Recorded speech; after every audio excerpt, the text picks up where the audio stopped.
l'universalité de la figure de saint François le rend familier dans toutes les églises de Terre Sainte. François, homme amoureux du Christ, a centré son expérience spirituelle dans la contemplation de la crèche et du calvaire. Il a reçu dans son corps les signes de la Passion. En lui, comme chez les plus grands mystiques de l'Église, est rappelée l'harmonie avec le cosmos, exprimée lors du Cantique des créatures.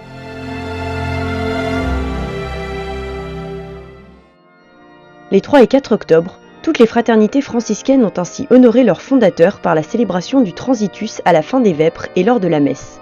Les célébrations ont été, comme de coutume, très suivies par les fidèles. À Jérusalem, dans l'église de Saint-Sauveur, c'est le frère Francesco Patton, custode de Terre Sainte, qui a présidé la célébration.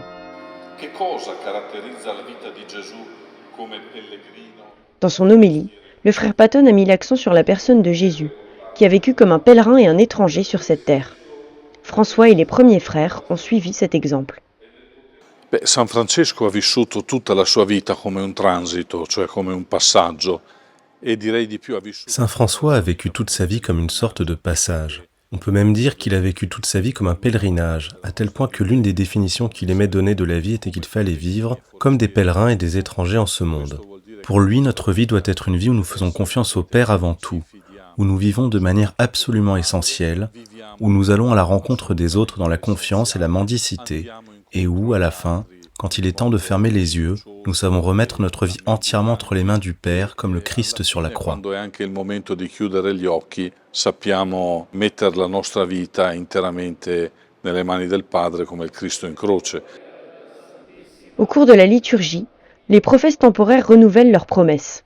Des jeunes sont venus de nombreuses parties du monde, attirés par la vie de saint François, tant pour sa façon de se donner à Dieu dans un esprit de gratitude que pour sa capacité à tout quitter et à se dépouiller, n'ayant que Dieu pour Père.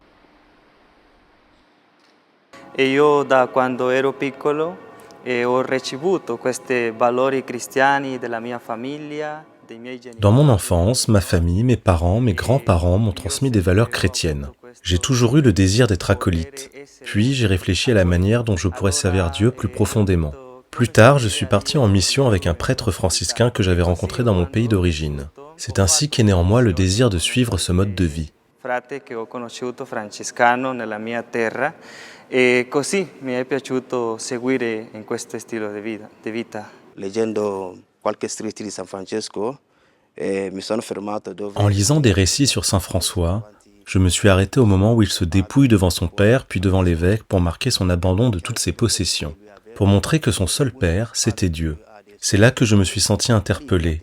Un jeune homme comme Saint François qui avait un père fortuné et qui a pourtant fait ce choix, pour le Seigneur, pour suivre Jésus. Alors qu'en est-il de moi ? À partir de là, j'ai eu envie de demander à être comme les franciscains, de suivre Jésus à travers Saint François. L'augurio che io faccio è proprio di assumere questo stile di vita di San Francesco. Le souhait que je formule aujourd'hui est précisément d'adopter ce mode de vie qui est celui de Saint François. Je pense au contexte dans lequel nous nous trouvons, fortement marqué par le conflit, par la guerre. Il est facile de se laisser envers par la peur, le découragement, les sentiments négatifs. Mais si l'on vit avec l'esprit du pèlerin, même dans une situation comme celle que nous vivons, on est en paix, on est serein, car l'on sait que notre vie est entre les mains de Dieu. Sta in pace, sta sereno. Io so che la mia vita è nelle mani di Dio.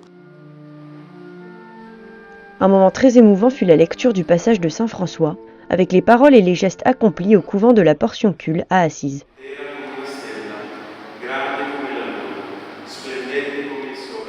Le 4 octobre, jour de la fête, à nouveau réuni dans l'église, un prêtre dominicain, comme le veut la tradition, a présidé l'Eucharistie, le père prieur Martin Stazac, tandis qu'un autre, le père Olivier Poquillon, a prêché.